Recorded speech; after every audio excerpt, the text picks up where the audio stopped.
what's up? This is Shayda. Today I have a fun printmaking and pattern making tutorial for you, and we're going to be doing some holiday wrapping paper because it's that time of year. And when it comes to printmaking and making your own patterns, it's sort of like going back to kindergarten. It's so fun and intuitive. You can do one color, one stamp, one color, many stamps, or you can get completely crazy and do many colors, many stamps, and you can just have fun and see what you come up with. All right, let's get started. So the supplies for carving and printing these stamps include a pencil and a pen and a little bit of tracing paper. You'll start by designing the stamp and then transferring it using that tracing paper. And you're going to transfer it onto stamp carving material. And I get this stuff at any art or craft store. I've got a whole bunch of different brands and types here. That thick stuff is nice. You can make a stamp like this, and these ones here, they don't need to be mounted, so that's kind of nice. But you can also buy this flexible lino cut or stamp making sheet, and that one, what I do is I just mount it on a little block of wood. So get whatever type you're more comfortable with. And then you'll also need these speedball carving tools. They're sort of like little blade shovels that shovel out the stamp making material. They have interchangeable blade heads that are stored in the handle there, and they're numbered from 1, the smallest, up through I think 5 or 6, and you just pull them out of the top part there and switch them up as you need them. Okay, and then you'll also need a little craft X-Acto knife to cut out your stamp. And we'll be using block printing ink. This is also from Speedball, and you'll want to grab that in the colors that you like. I've got white and green here. I also have some blue, red, black, so pretty standard colors. It is mixable. And then you'll need a printing plate, and that's just a simple piece of glass. You can take it out of an old picture frame. And then you'll need your soft rubber brayer, again from Speedball and available at any art store. So here's what we start with. You design your stamp. It can be anything. It can be a simple X, a star, a dot. I've drawn a little leaf, and once you've got your design finalized, you're going to trace it. And this is an important step. It allows you to transfer the mirror image onto the stamp carving material. Once your stamp or design is traced, you're going to go over it with some graphite. So put a nice layer of graphite all over your design. Then you're going to take your stamp carving material and you're going to take your design and flip it upside down and then go over it with a pencil, and that will transfer that graphite. So you can see you could try using transfer paper, but I find it transfers easier just with a nice layer of graphite.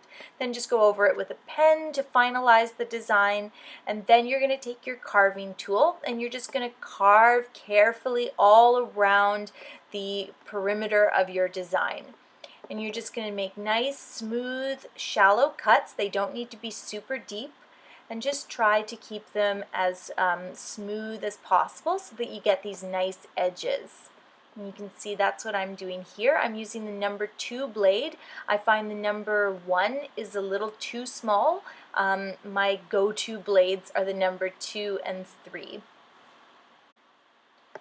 And I'm just speeding this up, but you can see here how I'm cutting out all around the perimeter, and then I'm also making some detail cuts. So I'm adding some veining to the leaves and stuff like that. And then once that's all done and I'm happy with the design, it's time to cut it out. So just simply grab your craft knife or your X-Acto knife, then get a cutting mat or a cutting board, and you're going to cut out the design. And you'll go all around the perimeter again, and the reason you carve around the perimeter is it just makes it easier to cut it out when you go back in with the craft knife. So get rid of all the excess, and once the design is cut out, this is an optional step. If you have an ink pad on hand, it's sort of nice to test out the design. You can see once that dark color is on there, I can see if I made any little mistakes and if there's any funny areas that I want to go back in and fix. Alternatively, if you don't want to buy ink, if you don't have any, you could use your block printing ink, the stuff that you're going to print with, and put a layer of that on there, and then that'll allow you to see your problem areas. Once the design is finalized and the carving is finished, it's time to print. So grab that block printing ink.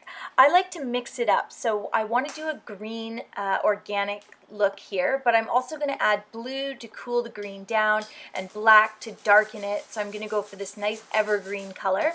Here what I'm doing is I'm taking that soft rubber brayer and I'm not only mixing the ink, I'm also preparing the inking plate or the printing plate.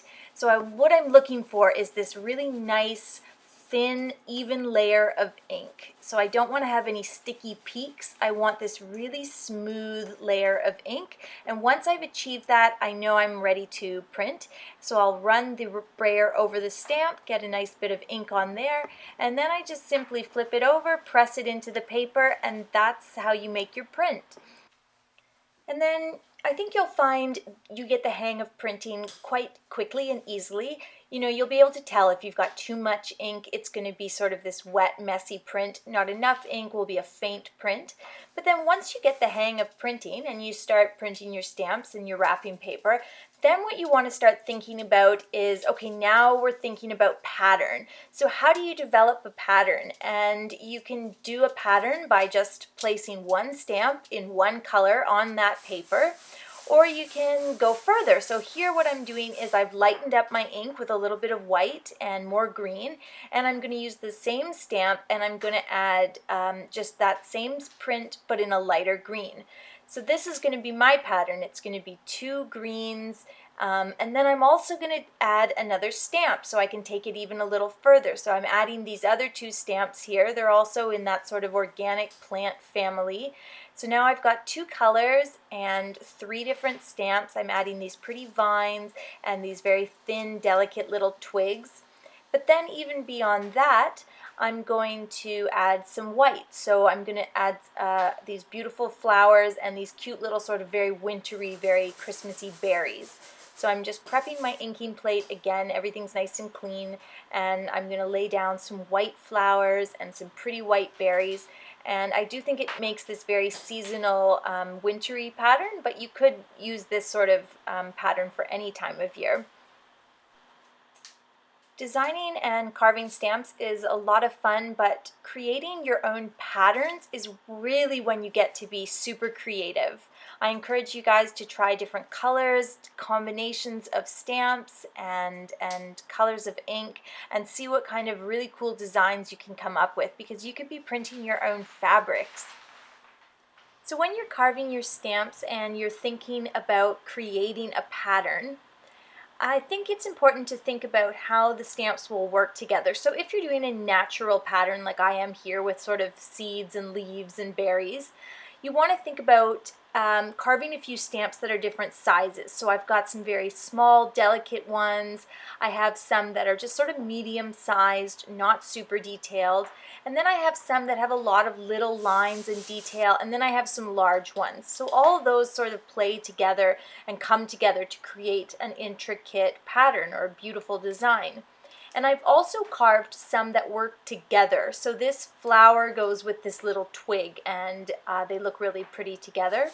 And then not only that, but the twig also goes with this little berry stamp. So I'm using those together, and I really like the result I get with that. So you could carve a little holly leaf and a berry and have them separate, so you could do separate colors, or you could do a flower and a leaf and you know, use them together and let them work together.